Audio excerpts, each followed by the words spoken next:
sehingga di saat kuliah mereka diberikan mata kuliah kewirausahaan. Kalau di Unindra 2 semester di tahap akhir. Nah setelah itu terjun di masyarakat yang mereka punya bakat dan minat sebagai wirausahawan. Nah itu saatnya. Makanya di dalam proses pembelajaran juga diberikan bekal pengetahuan tentang business plan, kemudian juga praktik kewirausahaan. Nah itu. Jadi ini sangat membantu mahasiswa apabila nanti begitu selesai kuliah tidak berminat menjadi pegawai, tidak berminat menjadi orang yang diperintah. Nah dia bisa memerintah orang, itu menjadi seorang wirausahawan. Nah kalau terkait dengan pendidikan dan riset, memang itu juga masuk di dalam unsur tridharma. Baik dosen maupun mahasiswa memang punya tugas mengadakan riset.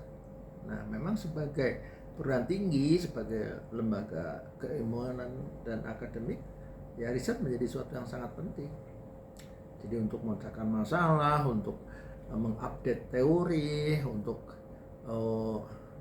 mencari terobosan-terobosan baru, itu melalui riset. Tanpa riset tidak mungkin. Nah, maka di perguruan luar negeri yang sudah lebih lama, udah ratusan tahun, mereka unggulnya di riset. Bukan di sarpras lagi, bukan di bangunan yang mewah, tapi dalam karya riset. Nah, penemuan-penemuan, kemudian juga berhasil membuat inovasi itu dari riset. Ya kita lihat misalnya di dunia usaha, itu hasil riset semua. Ada inovasi-inovasi, produk baru, kemudian juga di bidang marketing itu semua harus riset. Tapi karena riset itu tidak berpengaruh secara direct langsung, tidak instan, nah maka cenderung orang itu kurang tertarik. Di sisi lain dananya cukup besar untuk riset ini. Nah, makanya pengusaha itu banyak yang kurang berminat menggunakan hasil riset, apalagi mendanai. Maka menjadi tugas perguruan tinggi untuk melakukan riset dan inovasi yang nantinya bisa disumbangkan ke dunia kerja dan dunia industri. Nah terkait bagaimana ke depan perguruan tinggi, ya memang konsisten dengan tridharma saja sudah cukup. Yang penting secara konsisten melaksanakan pembelajaran, pendidikan, lalu riset dan pengabdian pada masyarakat. Itu menjadi tugas utama sebuah perguruan tinggi. Nah dengan riset ini nanti bisa mengembangkan diri sebagai perguruan tinggi yang unggul dalam riset, dalam pembelajaran itu juga melalui riset. Itu ke depan seperti itu.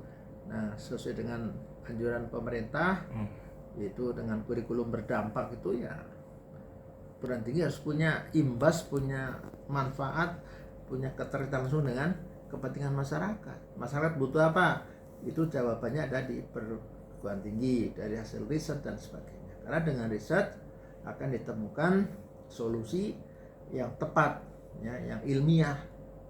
Nah, sehingga nanti insya Allah bisa digunakan, diterapkan di masyarakat juga bermanfaat. Dan bisa menjadi nilai ekonomi ya Pak ya buat bangsa.